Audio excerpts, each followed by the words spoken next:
Hello, today is Monday, the 15th day of April 2013. My name is Derek, and today is definitely that of a capitulation day. Volatility is that of extreme, and that should probably continue on at least throughout the week and into, of course, the later parts of the month. But for now, let's take a look at both the gold and the silver charts, as well as that indicator that I've been using, as everything, of course, is moving wildly.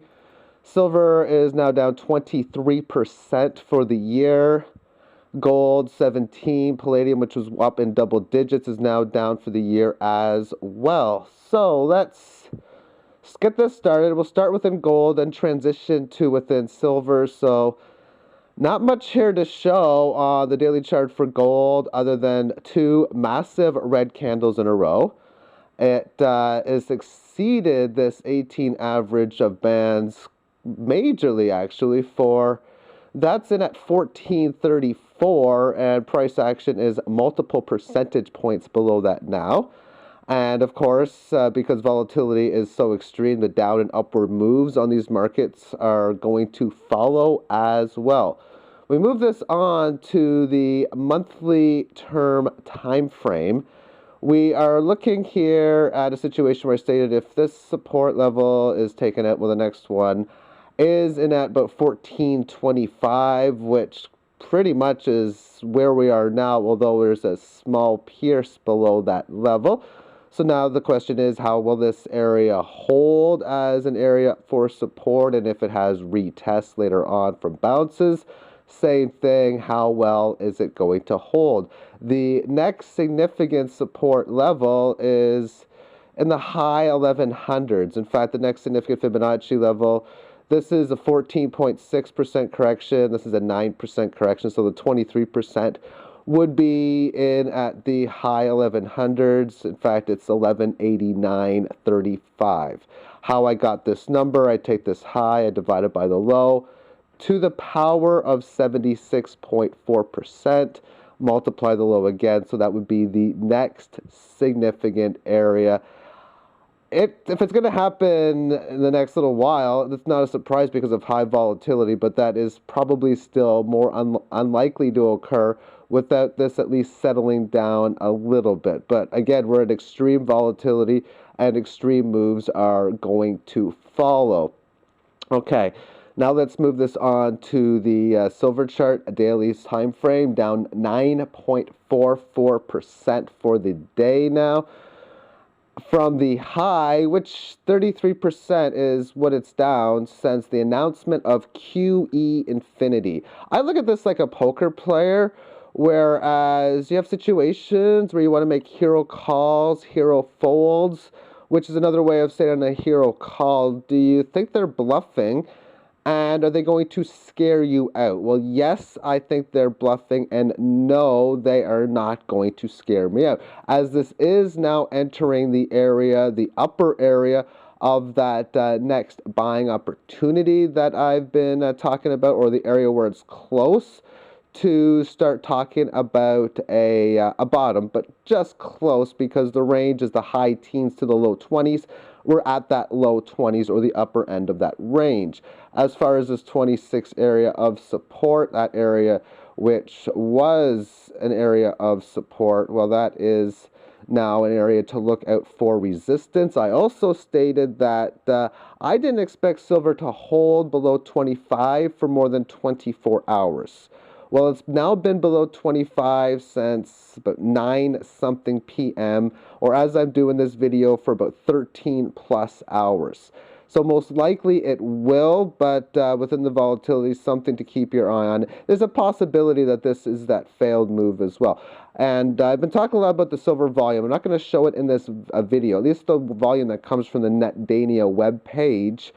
And it all started as it was breaking down below here. Let me just bring this back to the daily chart, actually, because that's where it all started pretty much on this decline in here. And then throughout this entire sideways period, volume was just increasingly large. So when this is occurring, when I'm expecting big volume to come in, stating, okay, the bottom is looking to be in soon, If it occurs as markets going higher, that means you have big volume and a big red green candle, well then you'd be expecting it to start rallying from this point forward. When you see it going sideways like that, you could be very patient, but I also mentioned don't be surprised if you have a major washout on extreme volume. Well, the volume today is nothing shy of extreme. If you go to NetDania's site, you'll see multiple millions, like 20 million probably before the day is ended, within, of course, the way that they track it. And again, I don't even know too well how it is that they track it. So moving on again. So again, silver weekly chart. This is a key area for support. Let's move this on to the monthly chart, and there's that clear breakout that you say. So you don't know yet if you're going to see a failed breakdown here. It's going to take a lot of time, and it could very easily within the day or the week test this area of the low 20s, high teens. And at that point, that's when I'll be saying, okay, time to make bottom calls, or time to just go really aggressive, or do what I call vulture buying. Vultures are an animal that only eats dead animals. They don't go after it themselves. They just prey on what they can find. And vulture buying is buying when it's down so much that you wait for extreme selling before you get in, which would be the case down in here as well. And also, when you look at a situation where you have a move that starts here, you could almost say, well, we're like right here. We could end up having it easily go down to this mark. But of course, it's down over 50%. Back in here, it was down 60%. So I'll make it a bit bigger of a line. But I'm just going to draw a line to show you the difference in moves. And then we're going to bring it forward to the $50 top, which would be pretty much in around the 20 area. If, of course, it matched the same percentage loss from point A to point B, then it will from point C to whatever point D happens to be. Within this on the hourly time frame, this is the massive moves, which is, again, quite normal when you have a big area like 26 that's been held for a year and a half in the nature that it has when it has its breakdown, to not slowly go down, no, but to make these massive moves. And this is nothing new. This is very normal within these capitulation type markets. If you've been following silver before, you would have seen this in 2008. You would have seen this, of course, again in 2011 on 2 time frames as well.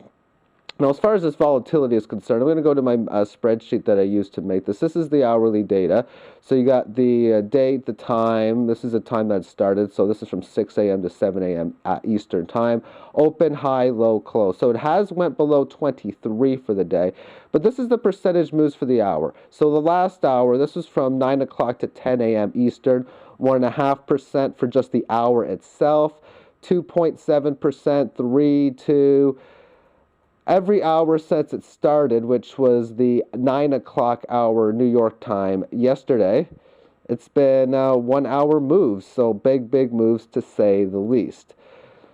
Now let's go on to this indicator that I've been talking about, as it's obviously, it broke below this yesterday, and it hit the 1.6 today at around like 6 a.m.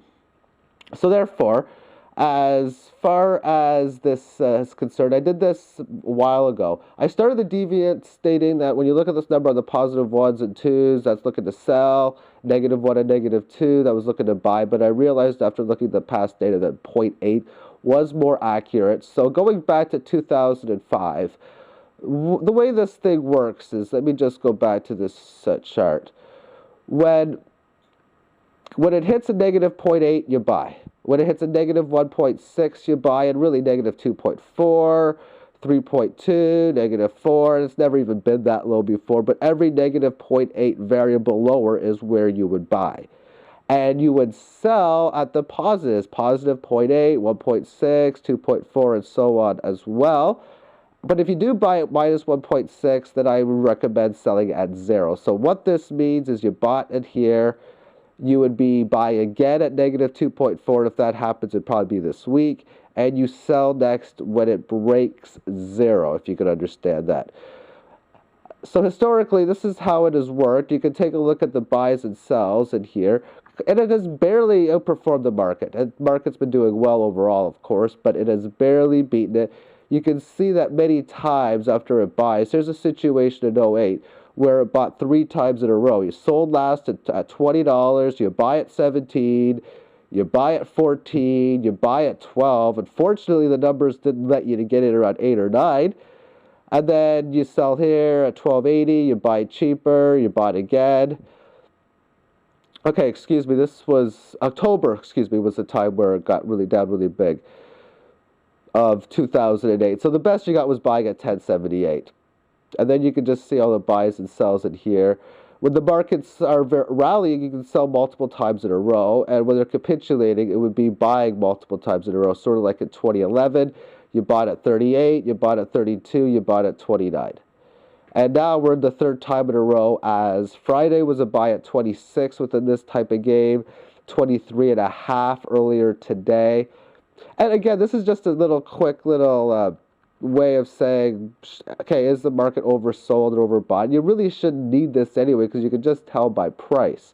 Now, as far as the more longer term look of this, this is where we're at. So the sell-off as of yet has not breached the previous 2 major ones. This is 2008.